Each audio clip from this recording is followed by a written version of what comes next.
Alright, what's up everybody? Today I wanted to make a official build guide for the Rapier Riposte build that I've been using. This will be a Season 3 ready build guide for this build. So let's get right into it. Firstly, before I do anything, I will show the Rapier tree just because some people asked for that. So this is the tree. You can go ahead and pause it if you want to see it more, but this is what I use. Of course, evade, riposte, flurry. This is my build. And then I will cover the secondary weapons now. So with my previous guide, I had mentioned a few weapons. So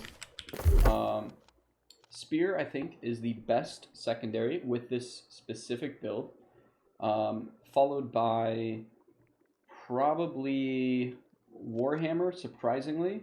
I really like Warhammer for the CC, especially if you're trying to solo certain enemies. The Warhammer is very good. So I would put Spear, S tier, Warhammer, A tier. But then we come into some of my other choices now. And I think Great Axe is going to be another A tier weapon as a secondary with this Rapier Riposte build, purely as a DPS class for mutations. And the reason for that is because of the utility that you get from this. So if you run this setup, you're going to get pulls from Reap, Maelstrom, and Gravwell. And all of these combined will allow you to do a lot more utility and overall help your team. Now this will only really apply if your group does not have a Great Axe. Because it doesn't really have the best pairing. Obviously, in terms of damage, the Great Axe will not do the best in terms of that. But in terms of the raw utility, most of your damage comes from the Rapier anyways. So you're only going to be using your secondary for that utility. And the Great Axe I've found is pretty good, and it does fit the build. So I would like to mention that that is an option as well. Then for some other options, I would say that VG is an option. It doesn't do the best for this specific build that I run. It could work if the healer does not use Oblivion a lot, so that could be useful, but honestly, it's probably not the best choice. You're better off with a Spear or a Great Axe or a Warhammer. You could also use the Ice Gauntlet, which is another probably A tier, maybe B tier. The reason I don't like the Ice Gauntlet that much is because the only thing it does is it gives you DOTs with Ice Storm and then Ice Shower if you use it. You could also run Pylon, but that's pretty specific in terms of its situational use. But Pylon is a good choice for some dungeons. So those are the weapons that I would suggest. You could also do bow for some ranged battles. So for example, depths. The Thorpe boss is really hard to play close range with, even if you have a weapon like the Rapier, which has a lot of escapability with evade and riposte. The problem is learning those attack patterns is very difficult, and even myself, I still struggle to fully understand those attack patterns. I'm sure that if you're really good with this weapon, you will do better than I do with it, and you could probably play close range. But for me, I use the bow as a secondary for that specific boss, just because I like to survive for one thing, because I've died a lot on that boss, and that's just because I get a little bit too greedy, and Thorpe's hitboxes are a little scuffed. So that is that. Now, let's get into the build itself. So, here's what you want to be running. With the Rapier, we'll start with this. First off, the most important perk is Rogue. Now that Bane has been removed, the second most important perk, which is now going to become the most important perk, is Rogue. The reason for that is just because it's going to be a flat 11% damage increase on backstabs, which is the highest percent you can get from any perk. Now, granted, this does mean you have to get backstabs, obviously, but if you're a DPS and your tank is holding aggro, all you have to do is just maintain your positioning behind the enemies, which is pretty easy to do when you have evade, because you can just roll and then use an evade to reposition yourself, so it makes it a lot easier. So make sure you have rogue. Second thing is a weapon perk. There's two options. Either A, you have omnidirectional evade, or B, Sunray Riposte. The benefits of both. So first off, Sunray Riposte, in my opinion, is the better play only if you can get consistent ripostes. Because a 25% rend is really, really good, and it will help your entire team. So I stand by the idea that Sunray Riposte is a good weapon perk, especially now that Bane is not a thing anymore. So you really only need 2 perks. And yeah, I really think that Sunray Riposte is the play, but Omnidirectional Evade is still going to do a lot of damage. So one of those 2 perks is what I would say to go for. For your third perk, you have a decent amount of options. You can either get, well, starting at the best option. So probably the best third perk would be either Vicious or Keenly Empowered. Those are the 2 best third perks, in my opinion. And then you would have Keenly Jagged, Keen, and yeah, that's probably it. So those 4, you have Vicious, Keenly Empowered, Keen, Keenly Jagged.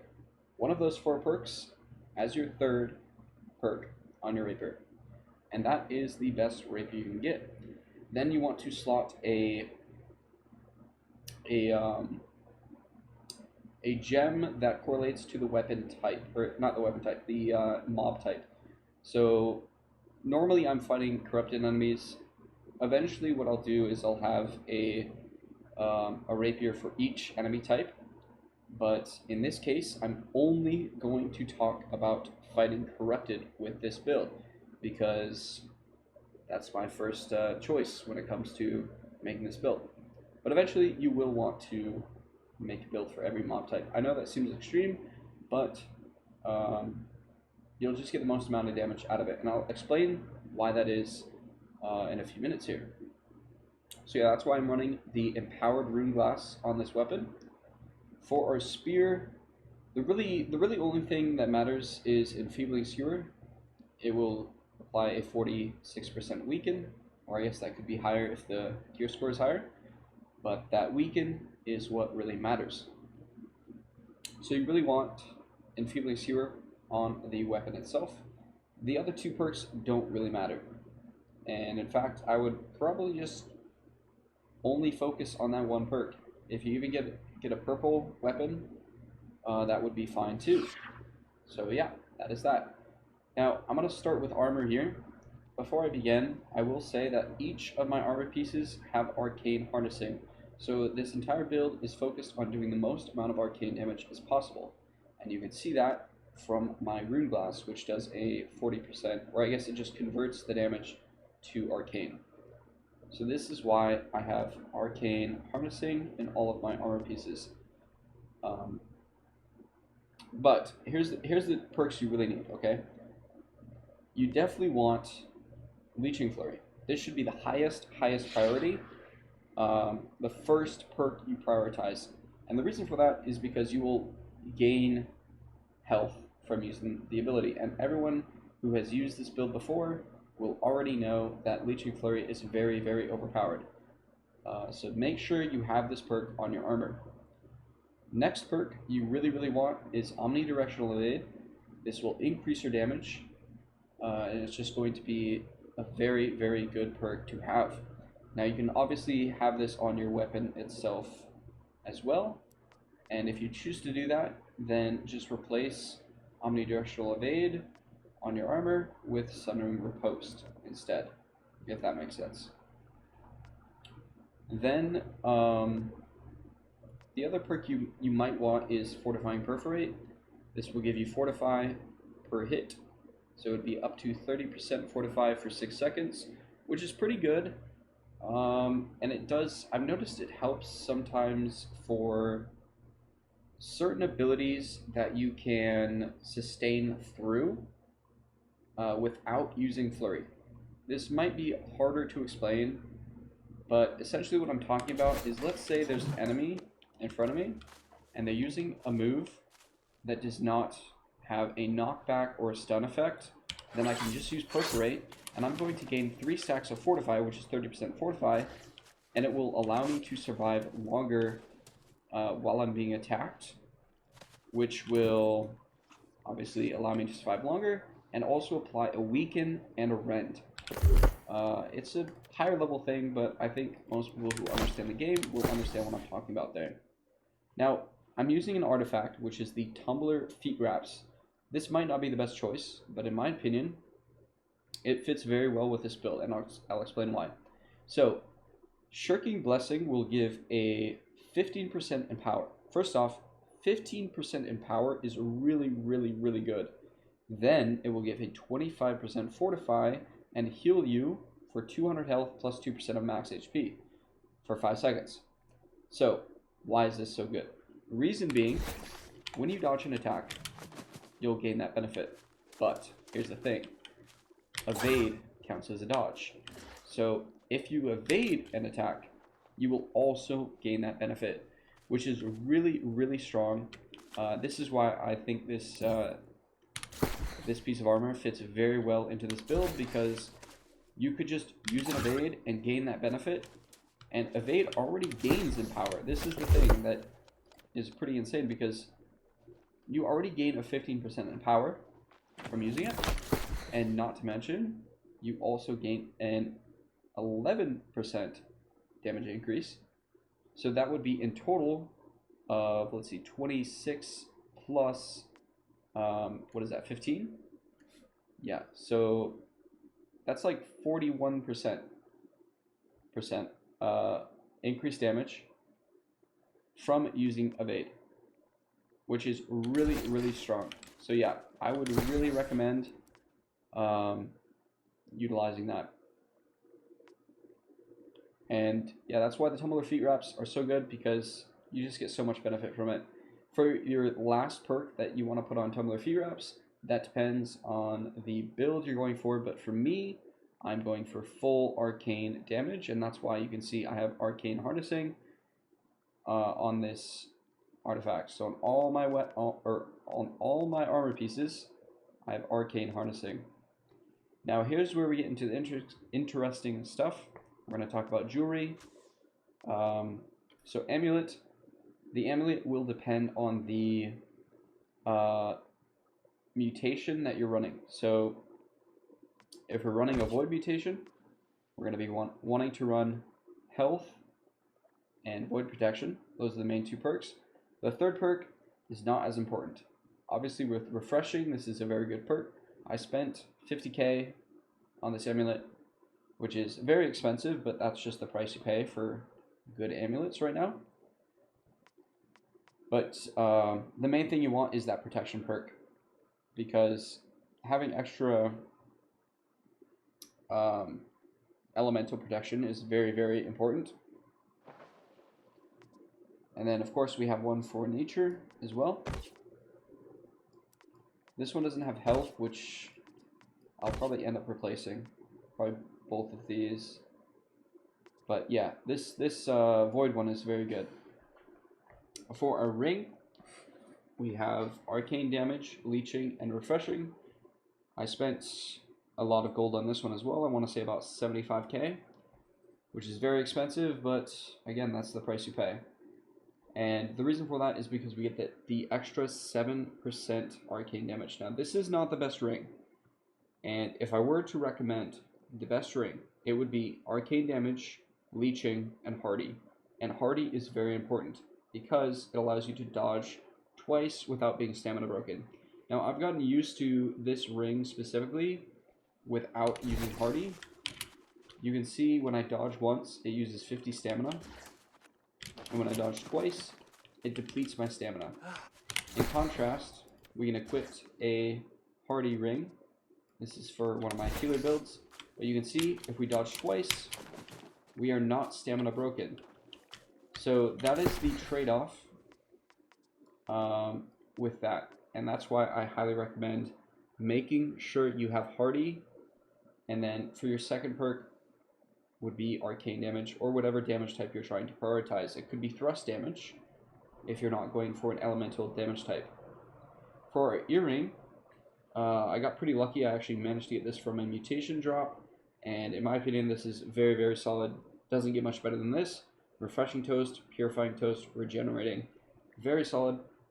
You could potentially replace Regenerating with the one that gives you extra stamina regeneration rate. I forget what it's called, but that would be another option as well. I really like Refreshing Toast. I think that should be pretty much required. And then Purifying Toast is, in my opinion, required as well, only because it allows you to get out of certain situations and mutations that you otherwise wouldn't be able to get out of. So yeah, those two perks pretty important, and then the one that gives you stamina regen would be the third perk to go for. So that about covers it for the gear. Now I will just cover a few things with consumables here.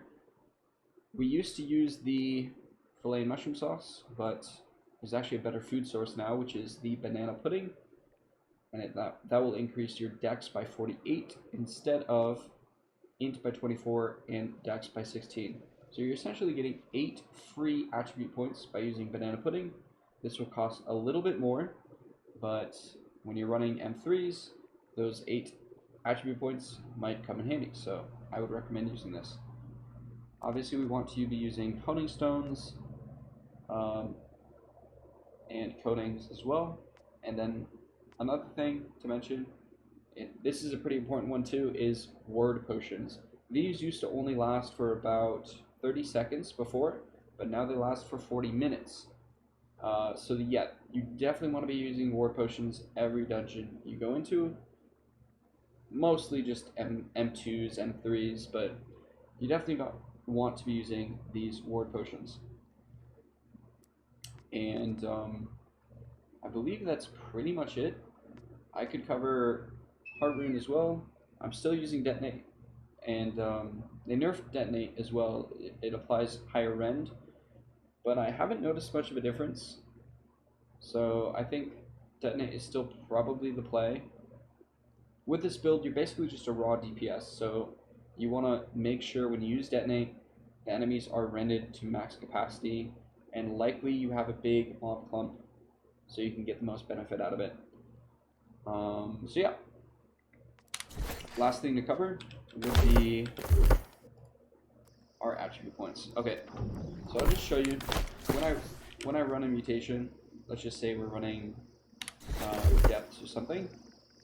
Typically, I've been running 100 con, and the reason for that is because the enemies do hit harder, and I was actually pretty surprised about how hard they hit. And you'll also notice that's why I have full void protection gems in my armor, and last patch I was running rune glass in armor, which is a pretty big shift. So I'm going full protection, and this will give you a ton of survivability, and you shouldn't struggle as much to survive with this build now. You won't need to play as perfectly, so instead you're kind of balanced in terms of damage versus protection, and you can do a lot more with this build. So I would say start at 100 con, work your way towards 50. I would probably not push towards 5 con though. I think M3s are pretty difficult. It'll take some time for people to really master them in order to implement 5 con. So that's my opinion, and that is the build. Hope you enjoyed. See you guys in the next one.